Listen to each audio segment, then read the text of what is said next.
നമ്മൾ ദിവസവും പാഴാക്കി കളയുന്ന ഈ കഞ്ഞിവെള്ളം, അതുപോലെ അരി കഴുകിയ വെള്ളം, പയറുവർഗ്ഗങ്ങളൊക്കെ കഴുകിയ വെള്ളം ഒക്കെ നമുക്ക് ഇതുപോലെ ഒരു ബക്കറ്റിലോട്ട് ഇങ്ങനെ ഒഴിച്ച് വെക്കുക.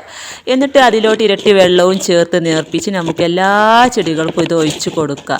അപ്പോൾ നമ്മൾ ചെടികൾക്ക് ഒഴിച്ച് കൊടുക്കുമ്പോൾ ഇതിൻ്റെ ചുവടൊക്കെ ഇതുപോലെ ഒന്ന് മണ്ണൊക്കെ ഒന്ന് ഇളക്കി കൊടുക്കണം. വേരിലൊന്നും തട്ടാതെ വേണം ഇളക്കി കൊടുക്കാൻ. അങ്ങനെ ചെയ്താൽ നമ്മൾ കൊടുക്കുന്ന ഈ വളം ചെടികൾക്ക് പെട്ടെന്ന് തന്നെ വലിച്ചെടുക്കാനായിട്ട് സാധിക്കും.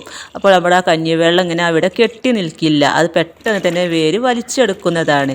അപ്പോൾ പച്ചമുളകിന് മാത്രമല്ല എല്ലാ പച്ചക്കറികൾക്കും ഇത് ഒഴിച്ചു കൊടുക്കാൻ ഞാൻ ദിവസവും ഇതുപോലെ വെള്ളം ചേർത്ത് എല്ലാ ചെടികൾക്കും ഒഴിച്ചു കൊടുക്കാറുണ്ട്. ഈ കഞ്ഞിവെള്ളം നല്ലൊരു വളമായിട്ടും നമുക്ക് ഉപയോഗിക്കാം, അതുപോലെ നല്ലൊരു ജൈവ കീടനാശിനിയായിട്ടും ഉപയോഗിക്കാവുന്നതാണ്. പച്ചമുളക് ചെടിയിലൊക്കെ കാണുന്ന വെള്ളീച്ച, അതിനൊക്കെ നമുക്കിത് ഇലകളിലൊക്കെ തളിച്ച് കൊടുക്കുന്നത് വളരെ നല്ലതാണ്.